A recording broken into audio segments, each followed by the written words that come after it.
Veneto nel pomeriggio l'incontro con i lavoratori della Speedline di Santa Maria di Sala, presenti all'incontro anche i dipendenti di Superjet. 21 colpi di cannone sparati a salve dalla nave della Marina Militare ormeggiata davanti a San Marco. Domani saluteranno l'arrivo in piazza del Capo dello Stato, ospite d'onore del giuramento dei cadetti. La fine dei lavori dei cantieri del Mose è prevista per dicembre 2023. L'annuncio del commissario straordinario Elisabetta Spitz. Contrabbando all'aeroporto, la Guardia di Finanza ha sequestrato circa 300 stecche di sigarette, denunciati 2 trafficanti di nazionalità lettone. A distanza di alcuni mesi il consigliere comunale di opposizione Marco Gasparinetti è stato citato in giudizio per aver ideato un gioco di carte sui presunti conflitti di interesse del sindaco di Venezia. Nel giorno in cui avrebbe compiuto 100 anni, Pellestrina rende omaggio a Raimondo Vianello. Il 7 maggio ci sarà l'intitolazione di una via in suo onore. Sarà l'attrice e conduttrice spagnola Rocío Muñoz Morales a condurre le serate di apertura e chiusura della 79esima mostra internazionale d'arte cinematografica della Biennale di Venezia. Ben ritrovati con l'edizione di Venezia dei TG di Antenna 3. La Speedline deve rimanere a Santa Maria di Sala. Metteremo in campo tutti gli strumenti possibili perché ciò avvenga. Così il ministro Orlando in visita oggi pomeriggio allo stabilimento, ridando così speranza agli operai.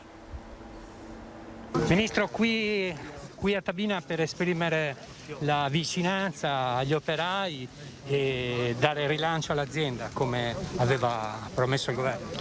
Sì, la vicinanza è anche la conseguenza di scelte già compiute che hanno visto introdurre norme che impediscono delocalizzazioni selvagge. Naturalmente non impediscono in assoluto il rischio di riduzione della capacità produttiva. Su questo bisogna lavorare, su questo stiamo lavorando. C'è un tavolo al Ministero dello Sviluppo Economico e il Ministero del Lavoro metterà a disposizione tutti gli strumenti che sono necessari a lavorare per un rilancio. Quest'oggi per i 600 lavoratori impiegati direttamente o nell'indotto della Speedline si accende una speranza per scongiurare la chiusura dello stabilimento di Tabina. Dopo 6 mesi di lotte e contrattazioni è arrivato a Santa Maria di Sala il ministro del lavoro Andrea Orlando, che ha incontrato una folta delegazione di operai e rappresentanti sindacali nel tendone del presidio fuori dell'azienda. Presenti anche il segretario del PD Veneto Martella e i parlamentari veneziani Ferrazzi e Pellicani. È importante mantenere alta l'attenzione su questa vertenza, soprattutto in queste settimane nelle quali il gruppo Ronald sta valutando se accogliere la proposta progettuale fatta da Fondazione Ergo per rilanciare Speedline. Il ministro, con le sue parole, ha garantito l'impegno del governo. Si è impegnato per quello che è il proprio ruolo e le proprie possibilità a seguire la vertenza di cui già era informato e a mettere in campo, qualora ce ne fosse la necessità, tutti gli strumenti che il Ministero del Lavoro tipicamente può mettere in campo. Allora c'è un po' di ottimismo. Cauto. Adesso immaginare che si lasciano qui con il cerino in mano di fronte a un'opportunità industriale, occupazionale, seppur ridotta, ma di prospettiva sarebbe una follia. Quindi davvero vi chiediamo l'impegno che avete, il massimo impegno per fare in modo che la prima avvertenza che sostiene quel decreto non sia un'avvertenza che ci vede uscire perdenti. Ad incontrare il ministro Orlando anche una delegazione di lavoratori della Superjet di Tessera, senza stipendio a causa delle sanzioni contro la Russia, nonostante l'azione messa in campo da Banca Intesa. Banca Intesa ha praticamente concesso dei fidi, ma che sono dei prestiti, per ovviare a un problema, soprattutto per chi ha problemi nell'immediato, ma non è stato uno sblocco dei conti correnti aziendali, quindi gli stipendi sono ancora congelati. Cosa chiedete al ministro? Di sbloccare gli stipendi e di trovare una soluzione occupazionale per il futuro. Per il futuro vanno costruite prospettive nuove, ma per l'immediato dobbiamo garantire che le sanzioni che sono state fatte contro la Russia e contro Putin non siano pagate dai lavoratori italiani. Ed ora la visita del Capo dello Stato Mattarella, che domani sarà ospite d'onore al giuramento dei cadetti della Scuola Navale Militare Morosini. Il programma è stato confermato. 21 colpi di cannone sparati a salve dalla nave Durande Lapin della Marina Militare Italiana, che si trova già ormeggiata davanti a San Marco, saluteranno domani mattina l'arrivo in piazza a Venezia del Capo dello Stato Sergio Mattarella, ospite d'onore del giuramento dei cadetti della Scuola Navale Militare Francesco Morosini di Sant'Elena nel 60° anno di fondazione della scuola. Mattarella passerà in rassegna e riceverà il saluto alla voce dei componenti dell'equipaggio. In piazza San Marco l'arrivo del Presidente è previsto tra le 10:30 e le 11, orario di inizio della cerimonia. Giureranno complessivamente davanti al Capo dello Stato 168 allievi dei 3 corsi. Inoltre ci sarà la presenza schierati di circa altri 300 ex allievi, per un totale di quasi 500 persone che parteciperanno allo stiramento. Un momento molto emozionante. L'associazione che rappresento è un'associazione che raccoglie tutti coloro che hanno frequentato una scuola che il pregio di dire è assolutamente straordinaria, estremamente difficile, ma che forma giovani nei valori della Marina, non tanto per volerli o per vederli poi impiegati nelle forze armate, anche se un'aliquota indubbiamente sceglie quel percorso di carriera. Dopo il giuramento ci saranno le elocuzioni del palco e la conclusione della cerimonia è prevista per le 12:30. A questo punto il cerimoniere del Quirinale non ha ancora sciolto le riserve se il Presidente della Repubblica deciderà o meno di recarsi a Sant'Elena, nella sede della scuola, per firmare il registro d'onore, oppure se il registro, per limitare al massimo gli spostamenti per ragioni di sicurezza, verrà firmato direttamente a Tassera in aeroporto all'arrivo del volo presidenziale. Sempre all'ultimo si deciderà circa l'ipotesi di una visita a Murano di Mattarella per portare solidarietà ai maestri vedrai. In queste ore le apprensioni maggiori riguardano il meteo e il rischio pioggia. Non è previsto in caso di pioggia alcun piano B. Anche nel 2012, quando per il giuramento arrivò il predecessore di Mattarella, Giorgio Napolitano, la cerimonia si tenne sotto la pioggia. Il Mose ora alla fine dei cantieri, la fine dei lavori nei cantieri del Mose per quanto riguarda le barriere mobili è prevista per dicembre 2023, l'ha detto oggi il commissario straordinario del Mose Elisabetta Spitz. Dal collaudo ufficiale a luglio 2020 sono stati effettuati i lavori impiantistici, è stata realizzata tutta l'opera ridondata e gli impianti per far funzionare le gallerie. La cronaca, la Guardia di Finanza e l'Agenzia dei Monopoli hanno sventato all'aeroporto Marco Polo di Tessera un contrabbando di sigarette. La Guardia di Finanza di Venezia, assieme ai funzionari della locale agenzia delle dogane dell'aeroporto Marco Polo di Tessera, hanno sequestrato circa 300 stecche di sigarette di contrabbando rinvenute all'interno di 3 bagagli giunti con un volo successivo a quello di 2 viaggiatori di nazionalità lettone, ora indagati per traffico illecito di tabacco. I 2 contrabbandieri, aiutati da alcuni complici in patria, hanno fatto imbarcare in aereo i loro bagagli il giorno successivo al loro arrivo in Italia e poi aspettato il momento adatto per ritirare il prezioso carico. Per cercare di evitare controlli approfonditi hanno perciò deciso di aspettare un momento di confusione, cioè quando nello scalo del capoluogo veneziano sono in arrivo turisti dai voli internazionali. Ciò nonostante, il tentativo di ritirarli presso il deposito, in un momento in cui in sala vi erano solo passeggeri di voli nazionali, ha destato i primi sospetti agli investigatori che hanno deciso di seguire le loro mosse.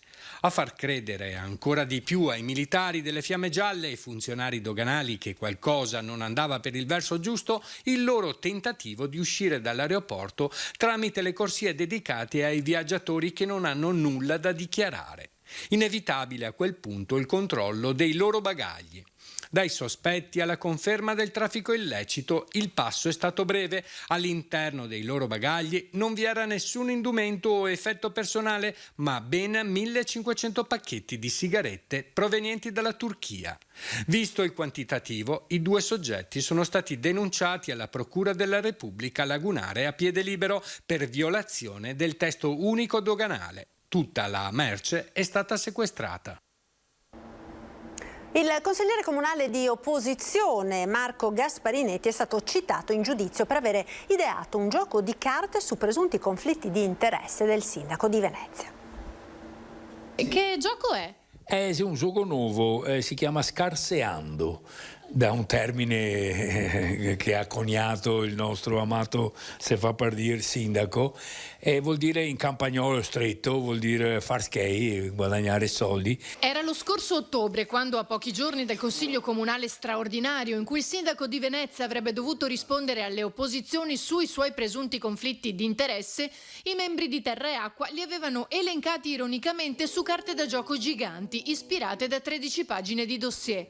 A distanza di mesi, il consigliere comunale Gasparinetti è stato citato in giudizio come amministratore del blog gruppo25aprile.org per la pubblicazione di un articolo su queste carte. Gli effetti collaterali, forse sgradevoli, di quel gioco di carte sono che una delle carte del mazzo, che come ricorderete era dall'A alla Z, si è sentita offesa e ha fatto notificare a me dai suoi avvocati una citazione in giudizio per la modica cifra di 150.000 euro che chiedono al sottoscritto. Ecco, a Venezia questa è una cosa a cui francamente non siamo abituati, perché a Venezia è nata la libertà di stampa. La lettera incriminata in particolare è una. E la lettera A corrisponde con l'operatore privato che si era visto affidare in quel momento molti servizi di linea, quindi trasporto pubblico ma gestito da un soggetto privato con affidamenti diretti senza bando di gara.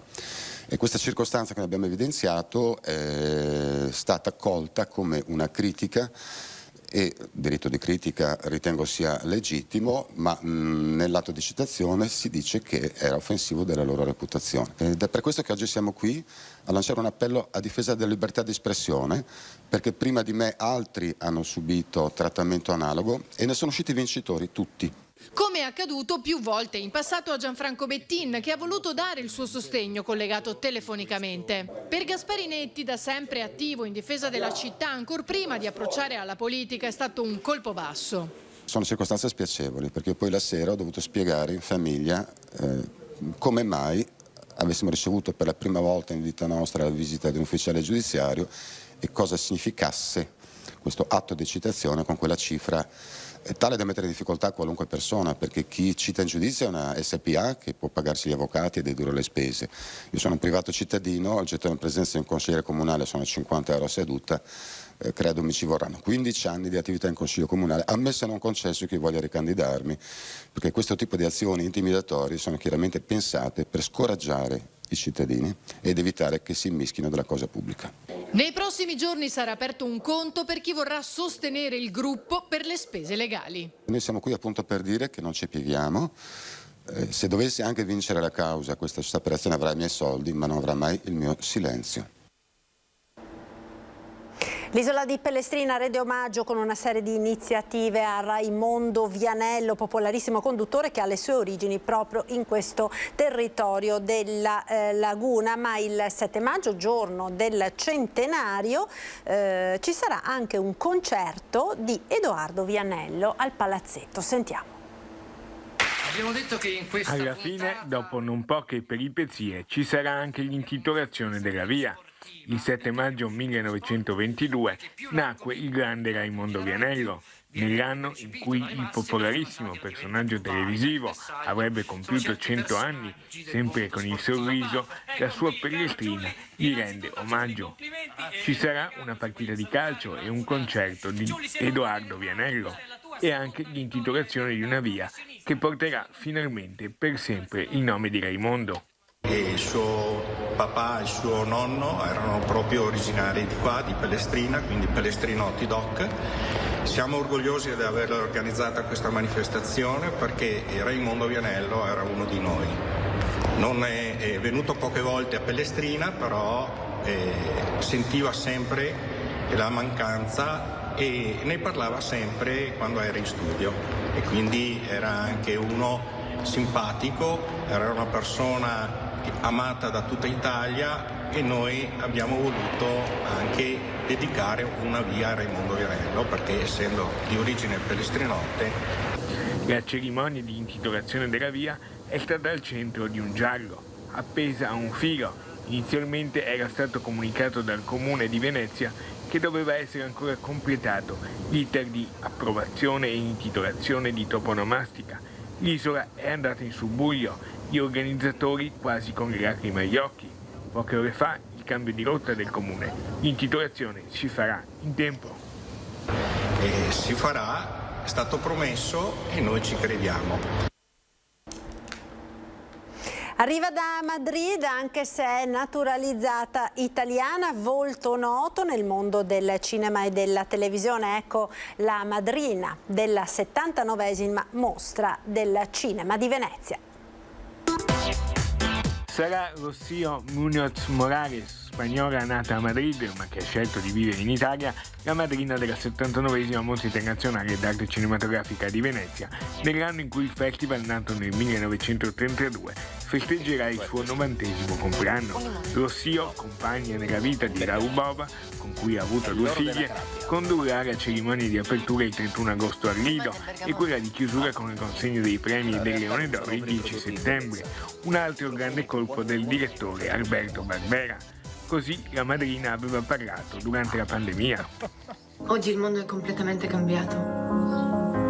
Ci troviamo tutti davanti a una situazione del tutto inaspettata, molto complicata, e quindi sono cambiate anche le nostre priorità. La nuova madrina era un volto noto del cinema e della televisione. Ex ballerina professionista, ha lavorato tra l'altro nel tour mondiale del cantante Julio Iglesias. Dopo i film maturi Il Viaggio, dove ha conosciuto proprio sul set Raúl Bova, di Paolo Genovese è stata protagonista femminile della serie Un passo dal cielo. Ha affiancato Carlo Conti nella conduzione del Festival della canzone italiana a Sanremo nel 2013. Proprio in quell'occasione a Sanremo, al sito Fanpage, aveva confidato: ho deciso di non soffrire, di fare una scelta anche dove potessi godere al 100%. Sicuramente ero anche un po' inconsapevole, quindi questo mi ha aiutato a viverla in un modo più rilassato. Io l'ho goduta tanto, ho vissuto ogni emozione moltiplicata al massimo, non ho avuto nessun momento di... Certo, i nervi ci stanno, però sono nervi belli, positivi, che comunque ogni volta che sei su un palco importante ce l'hai. Ed è tutto per questa edizione, grazie per essere stati con noi, ci salutiamo con le previsioni del tempo, il meteo, arrivederci.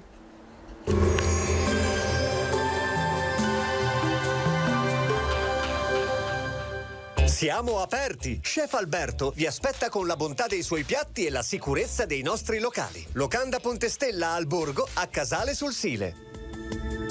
Bentrovati al meteo. Insiste il maltempo sul nostro territorio, domineranno ancora condizioni di spiccata instabilità. Vediamo insieme il dettaglio di sabato 7 maggio. Sul Veneto cielo molto nuvoloso con piogge che si verificheranno in diversi momenti della giornata, fenomeni generalmente non intensi e intermittenti. Temperature senza variazioni degne di nota, minime tra 12 e 13 gradi, massime tra i 17 e i 19 gradi all'incirca. Spostiamoci ora sul Friuli Venezia Giulia, anche in questo caso cielo coperto con rovesci sparsi da deboli a moderati, qualche schiarita sulla costa. Temperature minime sugli 11-15 gradi, massime sui 18-19 gradi. Infine diamo uno sguardo alla situazione del Trentino Alto Adige, precipitazioni piuttosto diffuse anche in questo caso nell'arco della giornata, localmente potranno essere anche intense. Temperature minime intorno ai 13 gradi, massime sui 21 gradi all'incirca. Dal meteo di Antenna 3 per ora è tutto, grazie per l'attenzione, arrivederci.